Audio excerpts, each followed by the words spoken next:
This is the Dollemore Daily, and I'm Jesse Dollemore.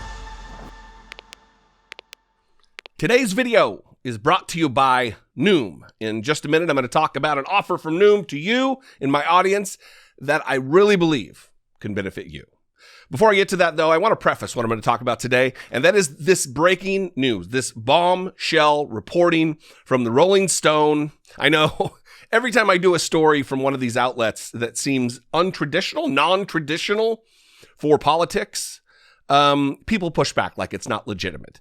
Rolling Stone has done all kinds of exclusive reporting over the years, and they are a valued member of the free and fair press. So don't discount it because it's the Rolling Stone. This headline, though, is startling. January 6 protest organizers say they participated in dozens of planning meetings with members of Congress and White House staff.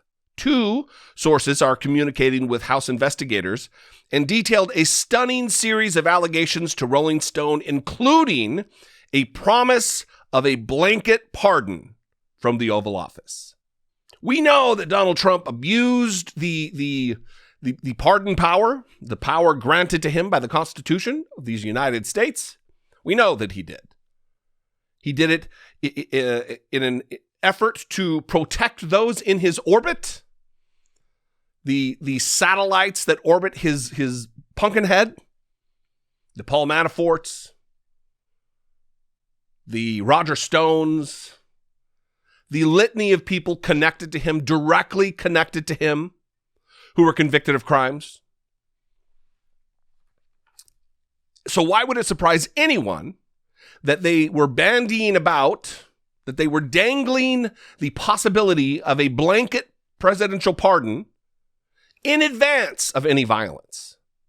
Why would a pardon be offered for crimes that had not yet been committed, or even, as these people will claim, even suspected of being committed?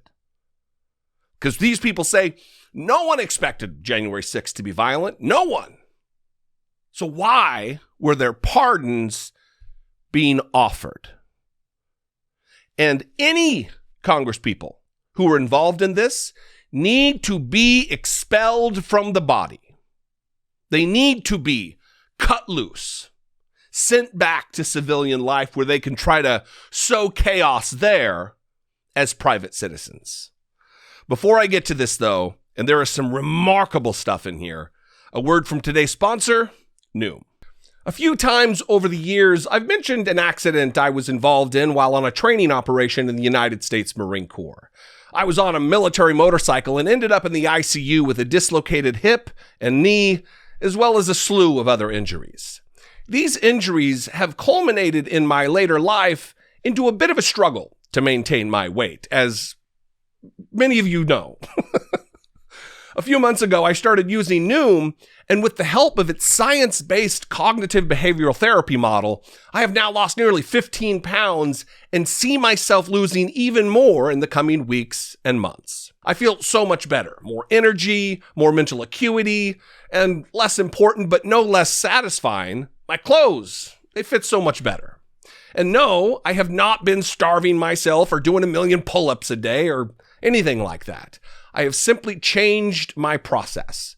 A big part of my process with Noom has been to help me unprocess foods, that is. Do you know that 60% of the typical diet is comprised of processed foods? These are foods that are often high in sugar and salt and low in nutrients. These are foods that make you sleepy, also hungry for more of them. Unprocess yourself by trying Noom. Start with their free 30-second quiz today at noom.com/Dollemore, or simply click on the link in the description and get going. So take it from me. Start taking your own holiday health more seriously with the free 30-second quiz at noom.com/Dollemore, or just click on the link in the description to get your process started right now. Thanks to Noom for sponsoring today's video. Listen, let's get into this. I know I talk a lot about the precipice upon which we stand, the danger that our country is in. The very nature of democracy is very likely to change if we don't get our arms around the problem that is facing us right now. And there are active members of Congress, sitting members of the Congress, who are endeavoring to harm the country. The Marjorie Taylor Greens that I talk about too much, Lauren Boebert, Paul Gosar, Louis Gohmert, Andy Biggs, Mo Brooks. I'm probably missing a couple, but I will get to them here. Reading from this article, as the House investigation into the January 6th attack heats up, some of the planners of the pro-Trump rallies that took place in Washington, D.C. have begun communicating with congressional investigators and sharing new information about what happened when the former president's supporters stormed the United States Capitol. Two of these people have spoken to Rolling Stone extensively in recent weeks and detailed explosive allegations that multiple members of Congress were intimately involved in planning both Trump's efforts to overturn his election loss and the January 6th events that turned violent. Rolling Stone separately confirmed a third person involved in the main January 6th rally in D.C. has communicated with the committee. This is the first report that the committee is hearing major new allegations from potential cooperating witnesses. While there have been prior indications that members of Congress were involved, this is also the first account detailing their purported role and its scope. The first two sources also claim they interacted with members of Trump's team, including former White House Chief of Staff Mark Meadows, who they describe as having had an opportunity to prevent the violence. Now, that particular aspect of this comes in the second half of this article that I'm going to cover in a second video that'll follow this one, because this runs so deep, and the influence that these people in power had was so pernicious that it spans too much content in one video, for one video. The two sources, both of whom have been granted anonymity due to the ongoing investigation, describe participating in dozens of planning briefings ahead of that day when Trump supporters broke into the Capitol as his election loss to President Joe Biden was being certified. Dozens. Planning meetings. Strategy meetings. In preparation of what would become the most insane attack on the United States Capitol in 200 years. Quote, I remember Marjorie Taylor Greene specifically, the organizer says. I remember talking to probably close to a dozen other members at one point or another, or their staffs. Do you remember this video? Here's a video of Marjorie Taylor Greene coming down the White House steps, announcing her presence in this weird, humble braggy way about planning the Stop the Steal rally. Why would a low-level freshman congresswoman, why would she need to be in a White House strategy meeting? She has no power. She's not the chairman or the chairwoman of any committee. She is but one of 435 members of Congress.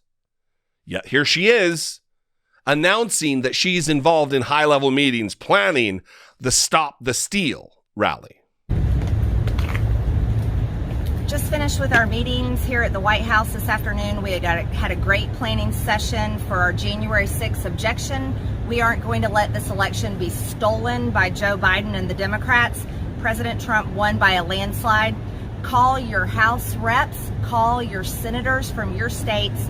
We've got to make sure they're on board, and we already have a lot of people engaged. Okay, stay tuned. And she wasn't the only one. There are reports about tours of the Capitol when the Capitol was supposed to be shut down for tours, giving people, whoever they may be, the lay of the land. This is the important work of the committee. Continuing here, for the sake of clarity, we will refer to one of the sources as a rally organizer and the other as a planner. Rolling Stone has confirmed that both sources were involved in organizing the main event aimed at objecting to the electoral certification, which took place at the White House Ellipse on January 6th. Trump spoke at that rally and encouraged his supporters to march to the Capitol. Some members of the audience at the Ellipse began walking the 1.5 miles to the Capitol as Trump gave his speech. That's another thing, by the way, that oftentimes gets overlooked. Why would people leave the main event early to head to the Capitol while Trump's speech was still being given? This was organized. It was preordained that they leave at the moment they left while Trump is still speaking. These two sources also helped plan a series of demonstrations that took place in multiple states around the country in the weeks between the election and the storming of the United States Capitol.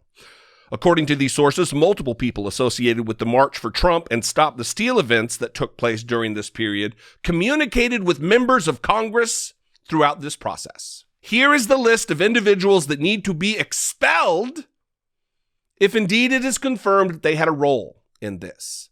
We already halfway know, but we need official confirmation, and the House needs to act to purge itself of the vile influence of the radical nature of these idiots.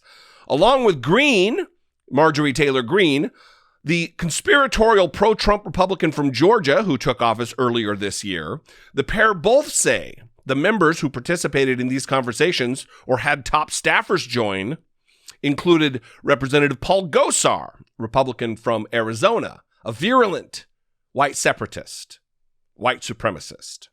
Representative Lauren Boebert, Republican of Colorado. Republican Mo Brooks, Republican of Alabama. Representative Madison Cawthorn, hater of trees, Republican, North Carolina. Representative Andy Biggs, Republican, Arizona. And Representative Louis Gohmert, Republican of Texas. We would talk to Boebert's team, Cawthorn's team, Gosar's team, like back to back to back, says the organizer. And Gosar, who has been one of the most prominent defenders of the January 6 rioters, allegedly took things a step further. Both sources, both of them, say that he dangled the possibility of a blanket pardon in an unrelated ongoing investigation to encourage them to plan the protest. This is from the organizer and the planner of the rally. Quote, "Our impression was that it was a done deal," the organizers say. That he'd spoken to the president about it in the Oval, in a meeting about pardons, and that our names came up. They were working on submitting the paperwork and getting members of the House Freedom Caucus to sign on as a show of support. The organizer claims that the pair received several assurances about the blanket pardon from Gosar. "I was just going over the list of pardons, and we just wanted to tell you guys how much we appreciate all the hard work you've been doing," Gosar said, according to the organizer. Again, why would a pardon need to be dangled? It also goes to show the pernicious nature with which the Donald Trump administration handled pardons. That if you're scratching my back, you can get a pardon. If you're doing something to benefit me, whether it be through a re-election effort or money raised, you can get a pardon. But if you're on the outside and you don't have a connection to power, you don't get a pardon from the president. All of it disgusting. All of it flies in the face of the very spirit that power is imbued upon a sitting president. It's not for self-dealing. It's not to enrich oneself. It's not to increase the likelihood of being reelected. And it's certainly not to dangle a pardon in an effort to create a violent situation and an attack on our democracy. An attempt to overturn a free and fair election, to overthrow the current United States government. Luckily, it was a failed coup attempt. No thanks to these individuals who are being kept anonymous by the committee and the Rolling Stone. I'd love to know what you think about this. Listen, the longer we go, the more investigating that's getting done, the more details that are coming out. Important stuff. This is all stuff that we suspected. I mean, we didn't know about the pardon thing. But all of this is no surprise.